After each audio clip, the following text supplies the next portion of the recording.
Hey, what's It's it up? fun. Good to good to be here. Thanks for the invitation. I think we have to celebrate something, right? Yeah, it's fun. What It's is a it? big party day. What Big, is big, it? big I party. mean, What a day! World Water Day. Woohoo! World Happy Water World Water Day! Day. Happy World Water Day! Happy World Water Day. Oh, Happy that's World a Water cool one. Day. Wait, wait. 15 seconds. Shooting on the next. Yes, yes, Samson.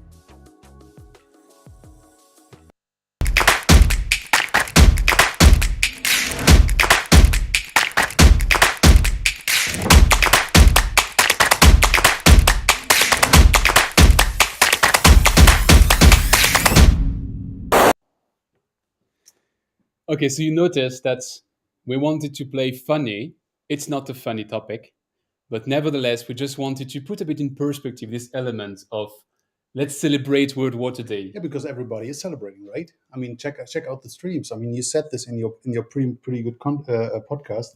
Um, Everybody is celebrating today World Water Day, but I don't get it. Where does the World Water Day comes from?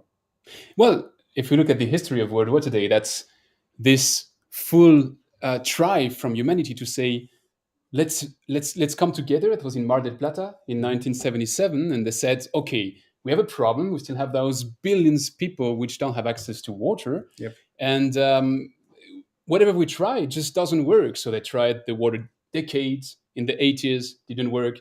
They tried the Millennium Development Goals. Now we Yep. are trying with SDG. Yep. And in 1993, they said, let's start something. Actually, it was in December 1992 where they said, next year, the 22nd of March, we do World Water Day. And guess what? We're in 2022, which means roughly it's the 30th edition of World Water Day. And I have some numbers.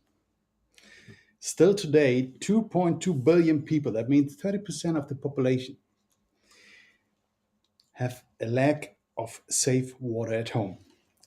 Almost 2 billion people globally do not have any basic water service. And 17 million women at least in developing countries give birth to children somewhere where they don't have any hygienic standards or any sanitation at all after 30 years. And we are celebrating today? I don't think so. Hey, but before going deeper, hey, where we are.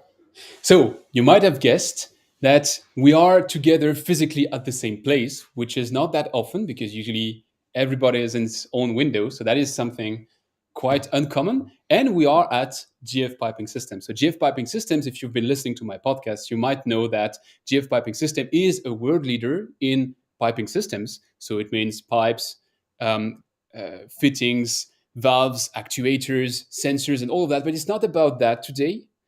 I think the added value of GF in that word of the water industry is that GF is the yin of the process company's yang. What does that mean? It means that not many people in this planet are really appealed and interested in building the best product, the best physical system.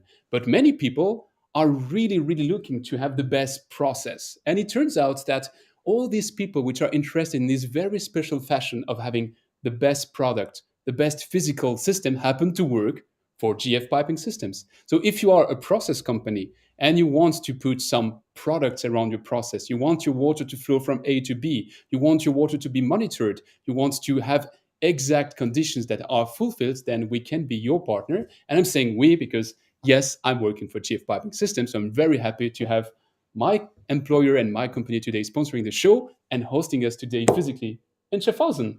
It's a great honor to be here, and I had a tour, and it was pretty amazing to be here.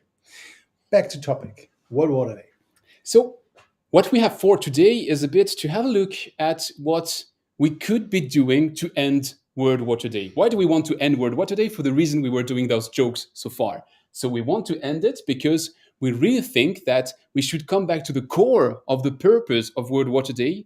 And the core of the purpose is let's solve this problem and let's bring safe water to everybody. But before that, I would like to put the World Water Day in context. I mean, it's coming from the UN, right? Almost 30 years ago.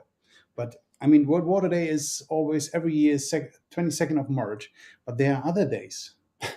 So, Other days at all. I mean, we are talking here about a so global issue, right? We have to solve. And we put that in the same context with the day of French language. Nothing against you, nothing against your language, right? Or the day of chess, the day of bicycle, day of whatever. There's almost 365 special days. There's a day of German language. Okay, thank you. But among that, there is the crucial and so important World Water Day. Shouldn't that be, I don't know, highlighted in some other way, in some other context? I mean, it's together with that. I mean, it's the same with International Women's Day. Every year we celebrate International Women's Day, and all the women come together and say, "Hey, yeah, happy, happy." But the idea was that women and men are equal, and we use this day to say, "Hey, still they are underpaid. Still they are not equal. We don't treat them in the same way." But nothing changed. It's a bit the element of when you have one special day in the year, that means that the other 364 days you can do whatever you want. Yeah, yeah, yeah. And that's Exactly. the problem. It's the same with World Water Day. But anyway, there's nothing to celebrate, and we should stop that until we have really solved the problem. Because this way that we put 22nd of March saying, "Hey, celebrate World Water Day," and we will come to social media later. What we have figured out, what's going on there, is incredible. So, what do we have on the plate for today? We Yeah. have this element of watching what we've noticed on social media, what we've noticed from all the companies in this industry and outside this industry. That comes towards the end. Before, we have been asking some experts for wisdom, and we also would like to collect your wisdom. So if you're in the chat right now, we have the chat under our eyes. Don't hesitate to just add your ideas, and we will be taking your ideas toward the end of the show as well. So please, that is a collaborative show. But we've been asking experts, water industry experts, people which are at the periphery of the water industry, and also charities. Correct. And actually, I'd like to start with that because Björn did a very, very interesting job at contacting those charities. And honestly, I was very surprised by the answers. What's the answer you got the most? Okay, let's put that also in context a little bit. So I was asking a couple of charities, or let's say 8 organizations, who do something for water, right? They do have water projects, and so I was contacting them and I was asking, "Hey, we do have this water show, and we just wanted to have a minute of your time. Please answer the question: What would you do as charity organization if you would have the power to stop exactly this? Give us just 3 ideas." And the interesting part, I mean, I contacted a couple of, as I said, charity organizations. 3 I would like to highlight: Bill and Melinda Gates Foundation, Greenpeace, and the other one was, who was it? I forgot. Oxfam. Oxfam. Correct. All 3 said, they answered me. They said, "Sorry, we don't have time to answer you the questions."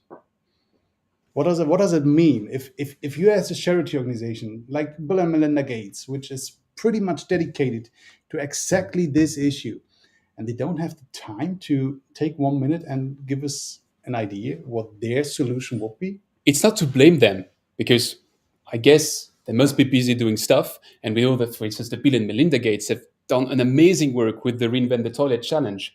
But it's interesting to get the answer. For instance, I think it's Greenpeace that told you we are busy doing other stuff. Yeah, it's And not it's under the priority somehow. It- As I said, it's not blaming. It's not blaming. it's not blaming, it's just revealing, because I do get that if we, and sorry for the word, if we fuck the planet, we have a big problem. But on the other hand, I'm also asking, if I want to be a bit provocative, why do we want to save the planet if we still have so many people just dying? I mean, who's going to live on that planet if we're not following that as well? And I think it's a bit forgetting how all of that stuff is connected, because we will see that many of our experts talk about water scarcity, the consequences of climate change, and all those elements. And actually, this is all the same story. And it's a bit, if you're asking, what do you need to save the world? And people will tell you zero carbon. That is a clear message. And when it comes to this World Water Day and water topics, what is our clear message? What is, if tomorrow I stop someone in the street and I tell him, "Hey, yesterday was World Water Day, what's the clear message?"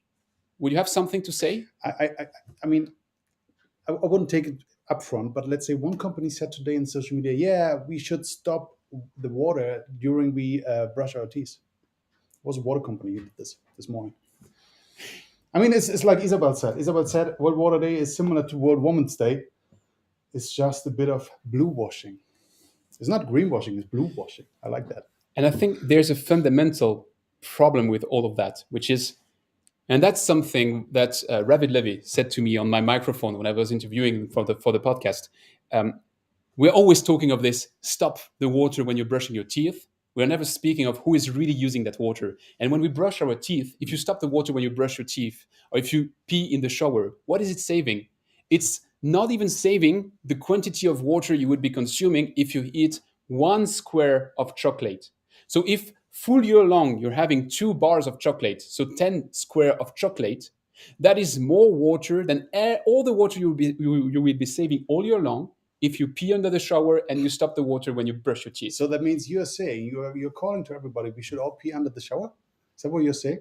Is that a Yeah, solution? I'm saying it's not the solution. I'm saying it might contribute. It cannot harm to do that, but on the magnitude of stuff, Yeah, it's just peanuts compared to the true, real problem. true, true. So Let's go. Let's let's ask. go I mean, into as I said, right? We asked the industry leaders and as well a couple of charity organizations. Some charity organizations they answered us, and we will go through that. And some said, "Well, we don't have time."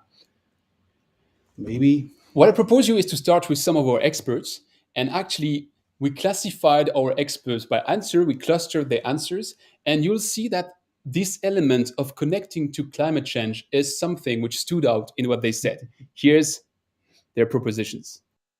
Litres should commit to a certain number of litres of water use per day. In our part of the world, we had a target of 155 litres per person per day. In America, they've got another target, but I think we should say they all have to live on 100 litres per day for a year. As a water resource economist, I think about issues related to water scarcity. Water scarcity is made much more complicated by climate change. Climate change is affecting our water supply and making it more variable, more unpredictable in many ways. So if I were a world political leader, one of my first actions would probably be to influence climate policy. So I think, Björn, you found a map which is kind of revealing of what water scarcity means today.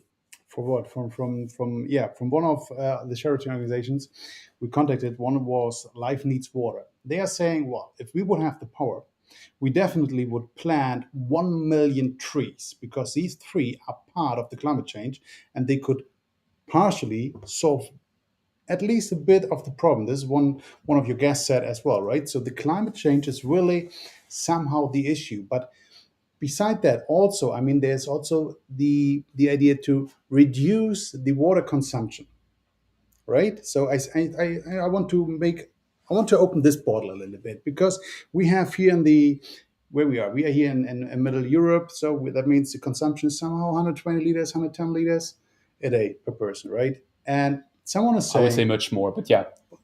But okay, yeah. don't blame on that. But some people are saying, hey, we have just to put a number for each and every person. And then we could solve that. The issue really is that it is subsidized in so many countries, the water, that the people are not forced to save the water. I'm just thinking about the Middle East. I mean, what do you pay for water in France?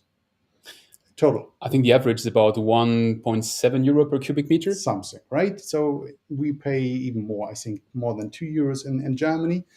In some countries, you pay less than 50 cents, less than 50 pennies, right? Half a dollar, because the rest is subsidized. And if you subsidize things like this, you don't motivate, you don't force the people to save the water. So that's why I put a number just on a person saying, hey, this is your consumption. You can't spend more, will not definitely not help. I don't think so. Well, that's just the tip of the iceberg because, again, let's put things in perspective. We have the consumptions of the humans. So we, all of us in our homes, that's about 10% of the water. Then you have the consumption of the industry, that's about 20% of the water. Mm-hmm. And then you have the consumption of the agriculture, which is 70% of the water. So I think it would be helping in terms of sending the message out if we're saying we have that much of an allocation. So here Scott was mentioning, why not 100 liters? I know that Paul O'Callaghan is regularly working with this charity and this organization in the Netherlands, which is working for the 50 liters home, which is saying let's Yeah, it was rebuild grey our water. It homes. was a grey water. Yeah. Yeah, and let's try to live on 50 liters, and the absolute bare minimum you need to live is 20 liters. So you can set the bar somewhere and at all these levels, but it's if at the same time you still have your industry next to you, which is just taking as much water as they want, and the farmer just behind your house, which is just watering for free, then you're not solving the problem. Do you know what I saw this just last week? It was a fresh number. Do you know how much I think it was Nestle or Pepsi? I don't know. In Germany, pays for water No, 15 cent. 15. but you have to put that into context. I mean, I'm we are right now in Schaffhausen. Schaffhausen became rich because it is next to the Rhine Falls. Okay. So you're next to the Rhine River. If you dig a hole wherever you want, you find water. So to pay 15 cents here is not stupid. I mean, there's so much water. Yeah, Why would you pay more? But the you industry have is to put paying. things in Yeah, context. but the industry is paying 15 cent, and the people next to who live there, they pay a euro 50. That is the issue. I'm not saying. So that means we are treating the industry. Sure, they have a different consumption as the common people here, but Okay, I think they pay different. you're a bit switching to one of our future topic, which is about the price of water. So I'd like to just before give you a quote from Revit, because I haven't taken it for the videos, but Revit Levy was saying we should be setting word targets when it comes to reuse. Yeah, So for the there's industry, water scarcity, but for the industry. and we shall set reuse targets and adapted targets to every single type of players. So it could be industry, it could be players. You have the example of Israel, which is reusing 90% of its water. You have the example of Singapore, which is using the new water. That is what everybody hears about. But the average worldwide of reuse is between 3 and 4%. And when we look at the water balance, by 2030, we will be missing 40% of the water needed, which means we will not run out of water. We have to find this water somewhere. And reuse is a portion of that equation. What do we do to push for that? I agree with you, but let's say we are mixing a little bit the topics right now. We started with the people, and we are going now to the industry. I fully agree that we should have something like that. We have the CO2 emission trade. We have something similar for the industry to reuse their water. That they have some kind of certificates they can trade on the market. I mean, the reason why Tesla is so rich is not that they have the best car in the world, to be pretty honest, even if they have released the first car from Grünheide recently. But the reason why they are so big is the emission trade. The emission trade, they trade the CO2 certificates. Why can we not use this concept, put it onto the industry and saying, okay, you have this amount of wastewater certificates, you can purchase, and if you need less, you can trade them on the market. And if you need more, you also have to buy them on the market. It's a similar concept. It is proven in Europe with the CO2 certificate. So, I mean, we have not really reached the level we wanted after, I think, 15 years right now, the CO2 certificate, but at least it has an impact. I like the idea to putting something like this, which is already, has proven somehow the concept that we take this, put it to the industry, and let's give it a try. Okay, we will be switching to our next video. I'll just give you before an answer to that. I was giving a conference 3 weeks ago in a university of economics. I was expecting giving a conference at university in economics, people would try to get that balance of you can be trading stuff. Trading has advantages and drawbacks. And maybe I was terrible. Could be that I was really bad. But in the conclusion, there were some questions. And all the questions were around, why are you a Neville supporter of capitalism? Like, I had the horns and everything. I was really the devil. And I think there's still an element there to take into consideration, which is how people feel about water. It's not like your everyday good. When you say carbon emissions, that's okay. I mean, everybody gets why you have to pay for carbon emissions. Paying for water is a different topic. But let me park that one but here. we can take the concept. It's about the concept, right? Yeah. Okay. I don't disagree with you. I'm just saying it's sensitive. Why not? That's new for me. Yeah, it's also new for me not to disagree with you. But let's go to a different set of solutions we got from other experts, and you'll see that there's a common thread in all the set. going to be much more a developed world solution, so I apologize for not being maybe worldly enough, but I think more openness in data is a big piece. Some utilities in North America are legislated to provide open information, but I would love to see that extend to even more information. But I think it would help both the creative public and private side to find better solutions if there was more openness in data, not just static GIS information. I would make myself and my colleagues as redundant as possible, as fast as possible. When we look at the water treatment market, I think we could see a lot more innovation and a lot more advanced and better and lower cost treatment at higher quality if there were more decentralized decision making. It's a little bit polemic what I'm about to say, but be patient. I would break down the institutional silos. I'd actually abolish the World Bank and these massive institutions that have been built up over time. They do amazing work, but the self-interest and driven in those institutions are just too large. We need to decentralize them. So still take the principles of these incredible organizations that do incredible stuff, but we need to decentralize them and bring them into local environments, because at local level, people actually know their community. Decentralization, break down the silos. Okay, just before I take on what they're saying, thanks a lot for all the comments. It's amazing. I'm just pinning many comments. So we'll have a section at the end where we take all your inputs. So keep them coming. Yeah. But regarding what we just heard, there's something which was really appealing to me in what we heard from our experts, which is we are calling it World Water Day. Like there's a solution for the world. And actually what they're saying, and they're fully right, if you ask me, in my humble opinion, there's not one solution for the world. There's a million solutions in a million different places. And we need to take a localized and decentralized approach if we want to tackle that. But I think what stood out for you is what Katrina Donaghy said about the World Bank. Water Bank. I mean, I was digging a little bit deep into the World Water Bank. It has, there are reports that they harm the sub-Saharan region, that the project they do, it harms more the economy and drives the inflations up. Why so? Because they are centralized, controlled. They are not down to the people. So whatever they do, it doesn't really affect what the people needs on ground. That is the issue. I mean, I don't blame the World Bank that they are driven by only men, driven by only Americans, and things like this, right? Really, I would like to go to decentralize that. And I read the paper. I mean, every year they give a report. Every year, a big report. And I checked the report from last year. It's a 350-page report. So you're making fun about me or what I read, but you're always reading weird stuff as well. Yeah, sure. What do you think? How often I found the word water in this report?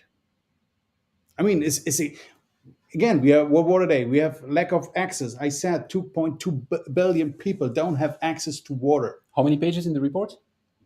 Don't ask. I found 36 words, water. But only 13 were in context. The others were just references to another paper. A report 2020 where this is the biggest issue, and you just name the word water 13 times, I can't get it. That's the World Water Bank. It is so centralized. We need a decentralized approach. You mean World Bank? Oh, sorry, the World Bank, sure. We need a decentralized World Bank, which is underground and is able to help the people and does not harm the economy. Okay, let me play the devil's advocate here a bit, and then I agree with you. But there is also an Asian development bank. There's also an America's development bank. I mean, there are subsidiaries of it.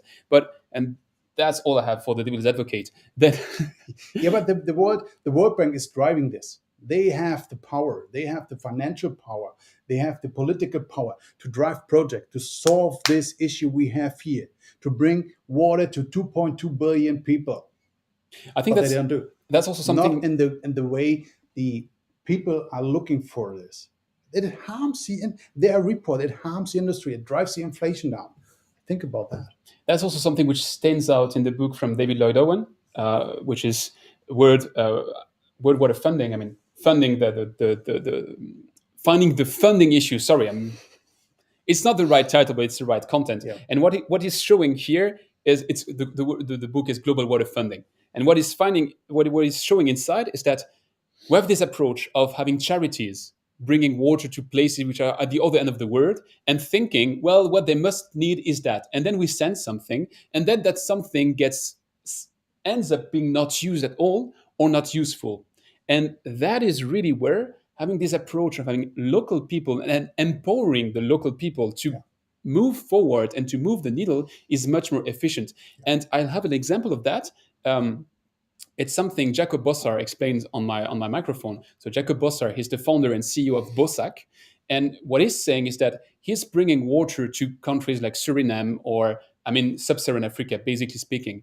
And what he's saying is that he's only agreeing to build the water treatment plant if they commit to have a transmission of who is going to operate the plant. And if the local people commit to be operating it and running it for 2-3 years, and then only he agrees to take the money and to build the plant. So that is what we have to do. We have to involve all the stakeholders, because water is our problem. Everybody has a problem next to his door, and we need to be solving, all of us, the problem next to our doors, and to find ways to solve and help the ones we need to. That's why, in principle, I like the Bill and Melinda Gates Foundation, because their approach is exactly like this. Absolutely. They build something that people can use for their houses. So that means they have some containers where they can treat the water. They have some toilets where they treat the wastewater by its own. So they are forced to use it by itself. It's not from somewhere else that someone's saying, hey, you have to use it like this. No, they have a kind of decentralized approach. So I'm helping the Bill and Melinda Gates Foundation a little bit back to be in the positive mood here. And to give them credit as well, it's just incredible how many startups just started from the Reinvent the Toilet Challenge. It's just crazy. From all different parts of the industry. Have you ever seen them? I've been to Erawak, I think 5 years back. I saw all the different toilets they tested there. It's amazing. It's amazing to see that, and how they fund it, and different technologies, their facility center, what they do there. Great. And what's impressive is what all these companies became, because they go in fully different directions, but arguably all of them are right. So it's really this scattered element of the water industry, but on the bright side of it. So let's say that we agree on that one. And it's not that often that Björn and me agree on something. But it is a serious topic, so we shouldn't blame each other too much today. I try at least. So now we have another set of answers, and that other set of answers is maybe the first where we will start to disagree a bit together and with our experts. Simple. It's promoting startups, promoting clean techs to make something different, because big multinationals don't have the envy to do it. Or you have to promote these clean tech startups by maybe giving some grants for developing projects, for making connections internationally. This is the way. I think this is the way. I would say, first of all, listen to scientists. Mainly kind of incentivize companies to sprout new ideas and innovation. How much of your revenue needs to be allocated for R&D? I would want to put a legislation that will force you to do that. A lot of the reason companies are created and growing is because you invent in the future. So, I like Kobe. You have to listen to the scientist. He's fully right. But it has also proven that, let's say, a successful company who's investing in R&D, I think the number 3 to 8% of the revenue, they are more successful than other companies. But that's not the topic today. The topic today is we don't need any further technologies. All technologies to solve the problem are on the market, are available, but we don't use it right. We are not able to use the technologies to solve this bloody problem. That is the issue. We don't need it. I told you the story. I have been once on your amazing podcast, by the way, and you asked me. It was a similar question, and you asked me. I said, "Hey, I was asking this to my 8-year-old son." I asked my 8-year-old son, "Hey, Eric, there are people in Africa who do not have any access to water." I asked him. I didn't expect it much, right? How would you solve the problem? I wanted to have a children's mind on that. And he looked at me and said, "Daddy, pretty clear, just build a pipe." And then he left me alone and went to the PlayStation back. The point is not that the pipe is a solution, but with this simple minds, he said, there is a solution. We are not able to take the solution and bring it to the people. And principally, he's fully right. We can desaw the water, and we can with a pipe Do you know pipe supplier, by the way? And we could bring it to the people. That would be a solution. But we don't do it because there are some obstacles we are not able to overcome. But we don't need any other technologies because they're all there. They're all on the market. Okay, that's where we start to disagree a bit with Björn, because you're right. There are lots of technologies on the market, and probably all of the ones we need exist somehow one way or the other. But full stop, the limit, the limit to that is the cost of those technologies. And R&D is not only just about creating something new out of your hat or your fertile imagination. There's also one element, which is finding a path to cost and a path to scale. Desalination is a good example. I mean, desalination 40 years back was totally impossible to market, or almost impossible to market. And because you had places which were desperate for water, desalination came to scale. And nowadays, desalination is acceptable in terms of cost. Now, desalination brings additional problems because you could be desalination the full ocean and have water for everyone, but then you have an energy problem, and then you have a brine problem. So But R&D is important for that. I fully agree with you if it comes on the long term. We have an issue on the short term. There are 2.2 billion people which do not have access, and we have the technologies to solve that. I'm not saying that we solve it in a right economical way. So that means that it is so cheap that everybody can afford that. But at least we can solve the issue. That is the point. And in the later stage, maybe we can develop something that it is a little bit more cheaper, that everybody can have profit out of that. I have to take that comment from Rabbit right now because it's very timely. Sorry. What does he say? What he's saying is that we have technologies to solve the previous problems. We need carbon neutral and zero discharge technologies. The existing ones will solve one and create new problems. So what he's saying is that we have technologies for the past problem. But what about the future problems? The problem we have right now, we can go back to the beginning. There are 2.2 billion people which have no access to any water at all, or to any treated water. Think about atmospheric water, for instance. We talked about that. That could be a solution. It's pretty expensive, but anyway, it could solve the problem. So I'm fully disagree with Ravid, even if I really respect you, but it is not about the past problems and we create news. No, we have the technologies, and that is what it is about. World Water Day, 2.2 billion. Yeah, but if we can solve that, and we don't do. If I extrapolate your logic, we have 2.2 billion people which don't have access to water. Let's desalinate water for those 2.2 billion people. They will have access to water now, okay? But that means that we have the equivalent of brines which are introduced back to the ocean because we just desalinated water for 2.2 billion people, which means you're just killing the ecosystem of the ocean, and then you're accelerating climate change. I'm taking an extreme and stupid example. It's just to say that if the solution is somewhat worse or as problematic as the problem, then it's choosing between two diseases. Yeah, but it is not given. It is not given. I mean, even if you could switch to cloud fishing, or if you could go to atmospheric water, you could solve at least locally the issue they have. What you did is you put a global desalination process on Africa, and we sent the water to somewhere. For sure, we have brine in a dramatic amount, right? And for sure we will harm somehow the ocean, but even there would be a solution. But that means that now, if we are discussing all of that, we have an elephant in the room, and we have to address that elephant in the room. Where is he? It's me. No, we have an elephant in the room in the sense that there've been projects for decades to take water at the outlet of a river, pipe it, and bring it to a place which doesn't have any water. And the reason why all of that never happened was always because of money.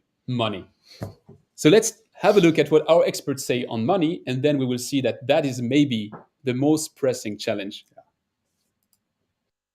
It should be that everybody worldwide can have access to safe and clean water. I think if you wanted a simple answer, it would be to charge or ensure that we charge a fair price for water. My first action would be to put a price on water that represents the value that water has. The first one would be the pay-per-use scheme, which is not the case today. Tell people to pay for water. I'm going to be boring here and I'm going to reuse, I think, what a few of your guests have before, but we need to really round up and get a value on water. We need to place a price on it. This is super controversial, but we need full cost recovery. If the systems can't pay for themselves based on the fees they generate, they will always be influenced by politics, by budget constraints and what have you.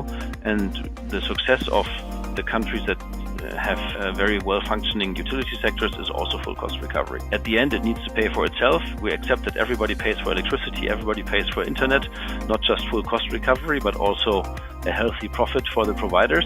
And in water, they can't even recover their costs in many countries. And I'm not saying we need to privatize the water sector for that, that's not the point. But a utility needs to be able to cover its costs from its revenue, not be depending on begging for money somewhere. Pretty interesting answers, especially the one from Reinhard. But don't want to go into deep into that, because we also asked Caritas, one of the charity organizations. We reached out and they came with something that we haven't really expected. They said pretty clear, if they would have the power, they would stop one thing. And this is actually nowadays, especially a threat we have here in Europe and most probably all over the world. They said pretty clear, every day we spend 12, I have to take the number now right, 12 million US dollar each hour. Again, 12 million each hour for our nuclear systems we have everywhere globally. So that is in total, I did the math, 288 million US dollars a day, or 105 billions a year. So that means with that, I think we could solve each and every brine problem you create. Actually, we could. Now that's the interesting part. You couldn't solve this each and every brine, but if you put things in context, so we have this spendings on the nuclear weapons, which is crazy high when you think of it. Now there's another spending which is 4 times higher. Do you know what it is? It's our subsidies to the fossil fuels. The word is subsidizing. I'm not saying how much we spend on it, which is, again, much more. We are subsidizing fossil fuel companies, and the average over the past 10 years is 400 billions per year. That's what we are spending in subsidies for the fossil fuel industry. And now, how much money would we need to bring water for all? To solve these 2.2 billion people without water, how much? I think it's 140 billion? 113. 13. That's, I mean, that's always an estimate. Who has the real number? But still, if you look at the magnitude, the same amounts we spend on nuclear weapons, we could spend it on water, and then one-to-one we solve the issue. Or we say, let's subsidize just 25% less the fossil fuels, and with that we solve the water problem. So just to put things in context, when we're saying, oh la la, so expensive, how can we solve it? So that's the part where Björn and me agree. Now to the part where we disagree. I do believe that what World Water Day shows, 30 years in the making, 30 years of the international community saying we shall solve it. And before World Water Day, 20 additional years of the United Nations saying we shall solve it. To me, what that tells us is that countries, governments have failed in bringing water for all. True. And if they failed in bringing water for all, maybe we shall turn to some other people to bring water for all. And where I see a huge untapped potential, it's let's go to entrepreneurs, the same people that brought a path to scale for Tesla, the same people that brought a path to scales for iPhones. And I'm not comparing that to water. I'm just saying entrepreneurs always find a way. The market always find a way. But what do they need to do that? And that's what Reinhard said at the end of the video. He's saying they need to be making profit. If it's a business which is unhealthy, where you're not allowed to make profit and you're not even allowed to recover your cost, then why would you invest? And if they don't invest, and if the market doesn't invest, well, still, what will we have in 20 years? A World Water Day and 2 billion people without access to water. Okay, I mean, I fully get the point that even this business needs to be profitable. I agree with Reinhard. I mean, he's a provider, that's why you have to say that. But joke aside, I mean, let's make it more on the emotional part, Antoine. Right? I mean, you are a father of 2 daughters. I'm a father of 3 boys. So think about that we are in the position that we are sitting somewhere in the desert. We don't have any access to any water. And we know if we don't have any access to any water, our children will die tomorrow. So, and now you are coming and saying, hey, by the way, I have a solution for you. We built a profitable plan with our startups, and they have to make money and you have to pay for that. It will take a while, but then it is solved. How does it help the father who's right now sitting under a tree with the 2 daughters, which will die tomorrow due to the fact that they don't have any access? Okay, what is that father doing today? Does he let his daughters die? No, he doesn't. He's buying water to people who resell water. And I've seen it in the chat. It's about, hey, all of us were drinking bottled water, which is this water which is 1,000 times. If you take the cheapest bottled water, it's 1,000 times more expensive than utility water. And we take that and we say, okay, there's a solution. We can and look at the countries. The people get cheated. They The people pay there get cheated. 45 up to 45% of their income to have water. And that for what? For a shitty service and for water which is unsafe. What I'm saying is let entrepreneurs have safe and sturdy margins in that business, and they will be able to spend 3 to 5% How of their long will income. it take? How long will it take? You have the power today. You give the power to the startups. How long will it take that you have the issue solved? And then we are back to the father with Tudores, who's sitting right now under the tree. And you give the answer to them. I think entrepreneurs will have it faster than governments. Governments had 2,000 years to bring water for all. In ancient Rome, so 2,000 years ago, everybody, including the slaves, had water and sanitation. And they had more water today, more water in ancient Rome than we have water in Rome today. So it's just crazy when you think of it. We've spent 2,000 years to fail. What I'm saying is that entrepreneurs will get us much faster past that line. And yeah, simply. The point is we need a solution now. Okay, that is the point. Let's take the example of Saudi Arabia. That is the elephant in the room. We need a solution now, because otherwise we will have millions of people will come to Europe also due to the fact that they are no longer able to live with their families there because they don't have any access. So you're coming and saying, yeah, we need the startups, we need new technologies, and everybody has to pay for that. Even if that would be right, it will not solve the problem today. Okay, we need a solution now. Two things there. Let me first quote Cesar Narvaez and Walid Khoury, which are saying the same thing. They say all these areas, multinationals don't want to go there just because they don't understand how that works. So let's help the startups. Let's help the entrepreneurs to go there. But how does it help now? That's my first point. My second point is look at what is working right now in some countries. Saudi Arabia is saying, we, the government, we are no longer financing new utilities. We are taking the engagement that if a private company comes, builds it, and pays for it, for the next 30 years, they have customers because we intend to live in our country, so we intend to pay for our water. What happens? Many groups from many places around the world come and invest, and they are building up the infrastructure. Same story in Brazil. Brazil, exactly the same story. They said, let's find private money, and private money is coming there. And then we, as a government, take the engagement that we will pay them over the long run. And that works. And that has been theorized. There's a theory about it. Yeah, I don't know if it's the word right. Theorized. Yeah. By Mariana Mazzucato.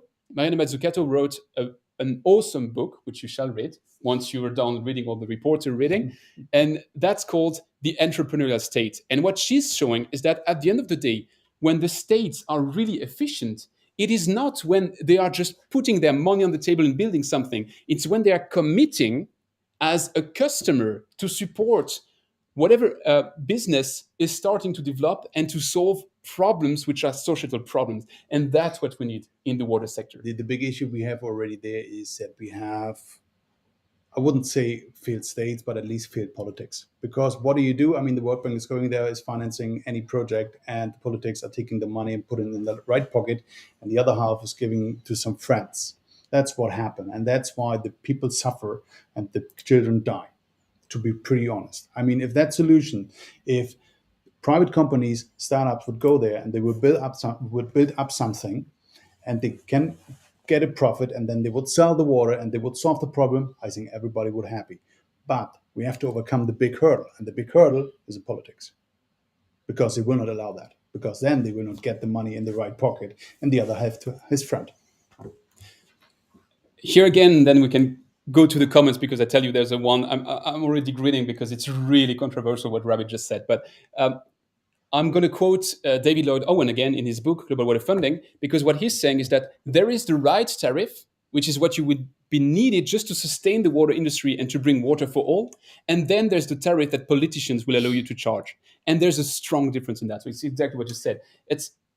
it's so much comforting as a politician when you're subsidizing the sector, because when you subsidize the sector, you have the power. The guy who is paying has the power, and subsidies, it's exactly that problem. But let's not go in. I'll give you one small example. I mean, you live in France. I know that you love ristretto, right?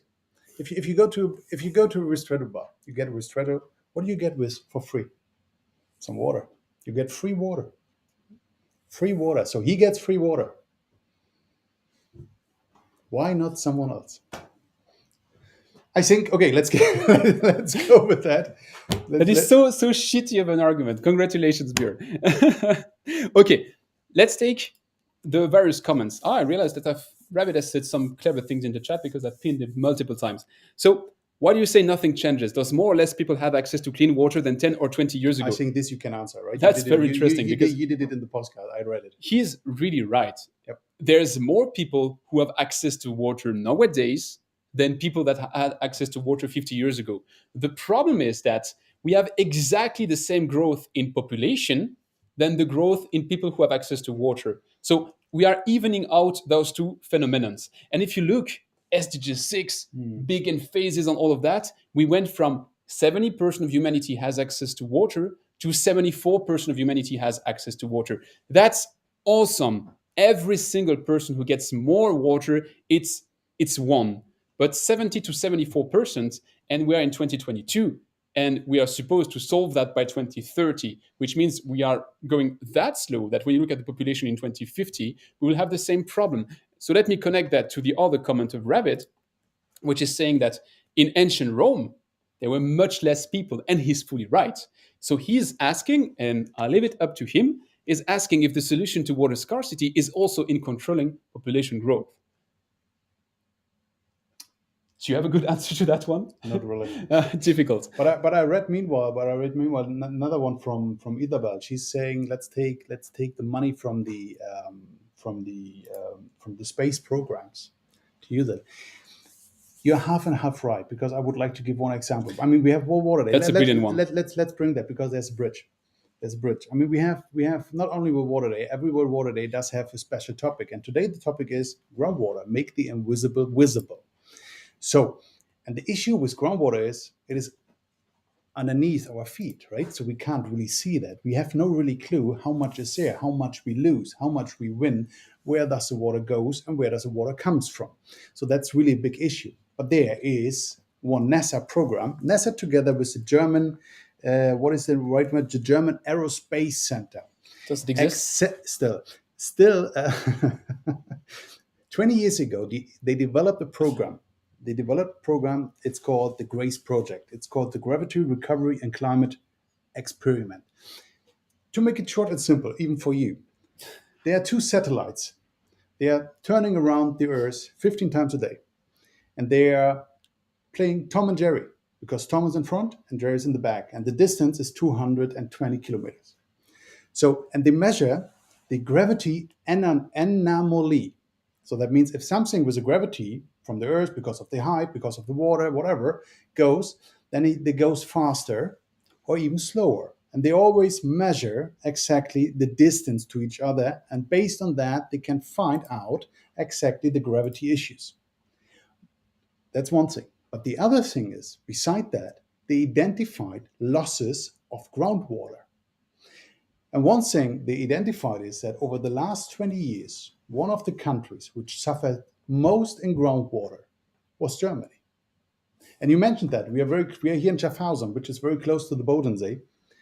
Germany lost over the last 20 years the same amount as the Bodensee has. And the Bodensee is a lake, for all non-Europeans of you, which gives drinking water to 3 countries, Switzerland, Austria, and Germany. It's a huge drinking water reservoir. In total, it was 84,000 cubic meters, something like this is a real number. So Germany lost this amount of groundwater. And the NASA and the aerospace from Germany, they identified that.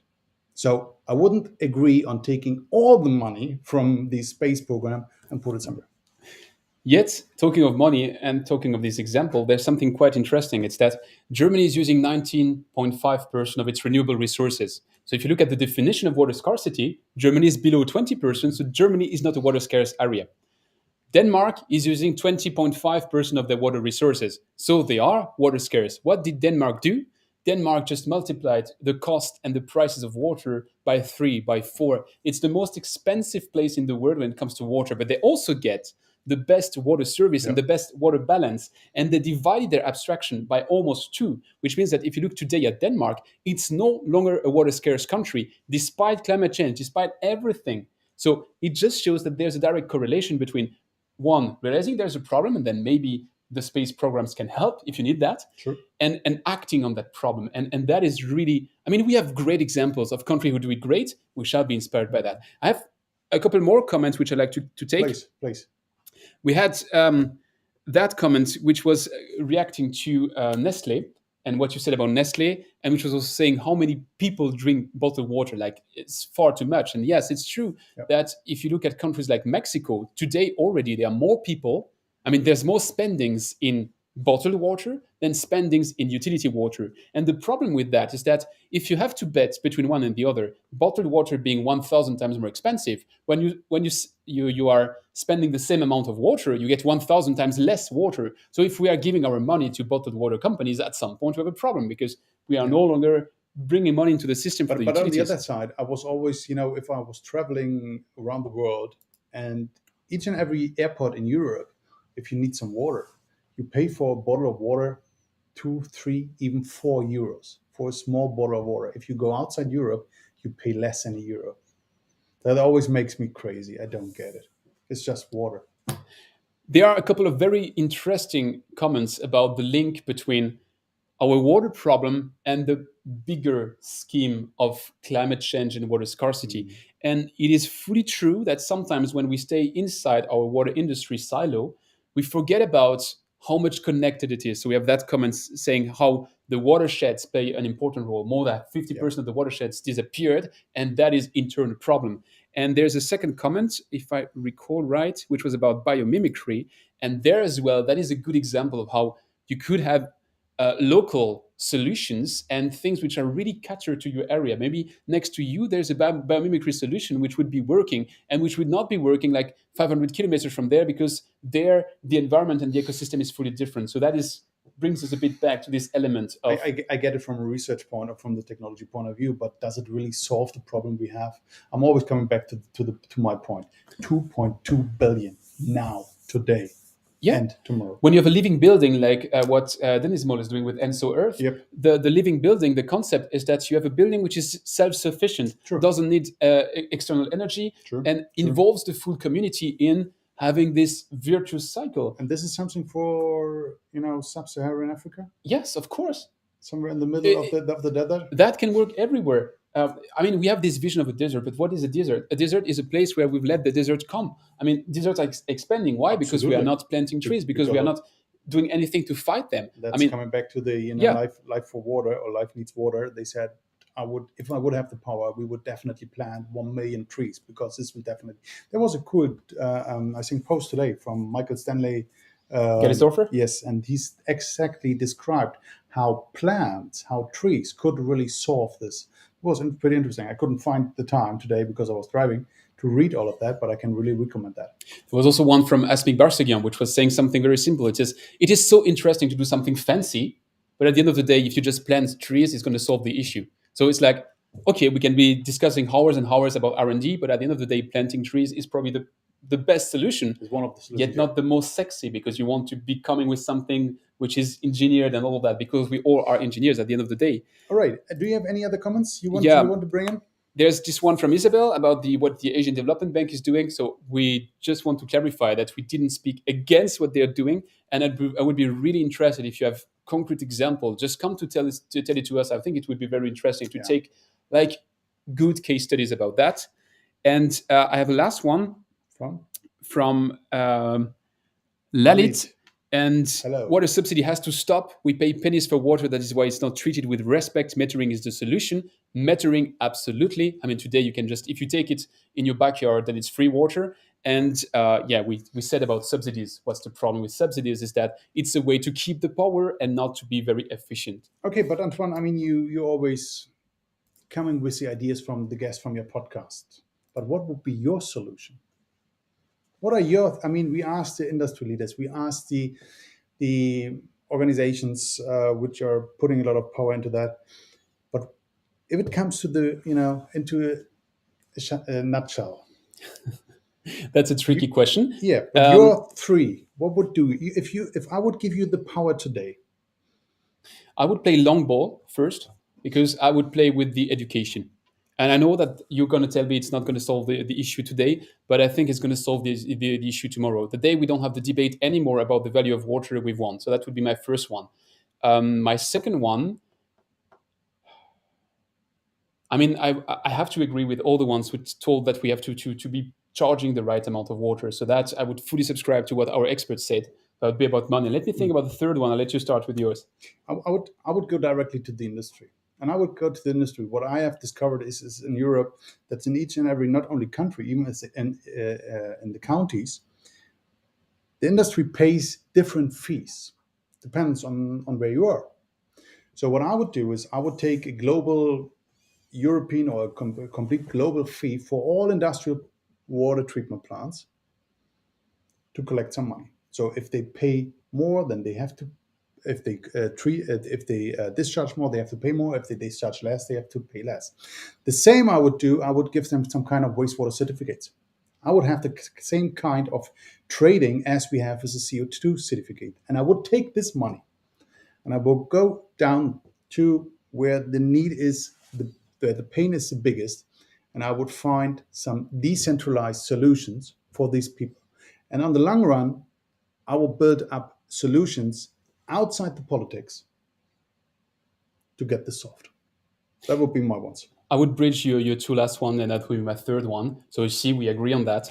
I would leverage the same mechanism than the carbon industry. There's a very interesting mechanism in Canada where everybody is paying a tax at the height of what they're consuming, and then all goes in a common pot, and they get a redistribution of that money. So if you're a big contributor, well, you don't get you're paying much more than you get back, and if you're a low contributor, well, you get much more money back. So you're incentivized to have the right approach. I would do the same with water, and I would do that in a radical, decentralized fashion. And as a bonus, I would incentive the industry companies who do something locally to help the people. I found, for instance, some interesting from Economic Group. They mentioned today that they will what did they say? They will contribute to financing water pumps and drillings somewhere in Tanzania. I know the GF is doing a lot of good stuff. Also, Grundfos was mentioning something positive today with your funding organization, that they do something. So I would incentivize these kind of companies, maybe with lower tax or whatever, right, to force companies to do something more, because the technology, a positive reinforcement of the right behavior. Because the technology is here, the manpower is here, we have the solutions, but we don't bring them to where it is really needed. Okay, we have 3 minutes left. In those 3 minutes, I'm going to tell you what I find positive about World War Today, because we've been explaining 57 minutes long what's wrong about World War Today. There's also a part of World War Today which, don't get me wrong, is really awesome. And I'm looking forward this Saturday, because this Saturday, because of World War Today, I'm taking my daughter to the wastewater treatment plant next to her home. And that is an awesome excuse of World War Today. I mean, without World War Today, there would simply not be a tour of the plants. But because of World War Today, they are opening the doors, and I can take my daughter and tell her, when you are pressing the button and flushing the toilet, it's going exactly there. So that's really brilliant. And something else which they do just next to me is that they bring the people to the areas which are protected, because those areas are the catchments of the drinking water. And that as well is important, to tell people, water is not created and put in the pipe that goes to our house. Sure. Water is living in a cycle. And I think every time I mention that, you're saying I stole that from you, but every single drop of water at some point went through a dinosaur. We have to we keep drink that the same in mind. water the dinosaurs drank already. So, but I think we should stop. And I think that's the message today. We should stop celebrating, because there's nothing to celebrate at all. Yeah, I would love to celebrate this day if that is solved. I would be the first one, and I want to. My last example. I was checking a little bit social media today, what other companies are doing, and I mean, just wanted to give two really bad examples what some companies are doing. One is saying, which is Paul and Sharp, which is a fashion manufacturer, and they are use this day, the World Water Day, to promote the maritime fashion. I think this is not in the sense of what the Water Day stands for. And I found something else who was saying, Happy World Water Day, folks, save water, drink champagne, and it was not ironically. Yeah, when you give me that example, it reminds me of Marie Antoinette. Don't have bread, eat cookies. It's just nonsense. But yeah. So, but it looks like we could even discuss further, right? Yeah, we but could. The hour is already gone. It's unbelievable. I feel bad because what Antoine is saying is absolutely right. Must be because he's named Antoine. But the wastewater part of it is, at the end of the day, even more tricky because. There is an economical benefit at bringing drinking water to all, and it is potentially cash positive. But on the other end of the scope, it is much more difficult to find an economical balance to wastewater treatment.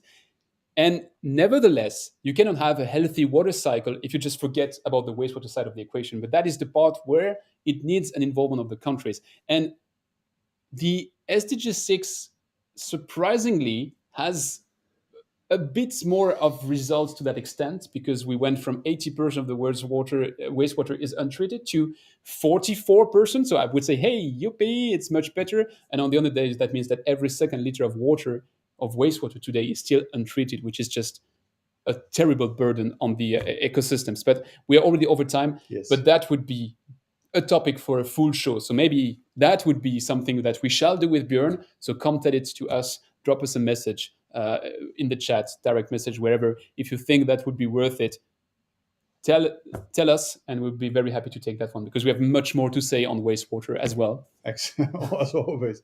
Thanks everybody for joining us. Thanks everybody for watching, for connecting with us. Reach out to us, send us messages, do whatever you want, like the show, comment the show. We are very grateful that you're guys here, because only we all together can solve this problem. Thanks everybody. Thanks Antoine for the invitation. Well, thanks Björn to come to us. Thanks for GF to hosting us today, and see you pretty soon. That was a special show, so we will have our regular show next month as well. So see you very soon. In 2 weeks. Thanks everybody. Bye-bye. Bye.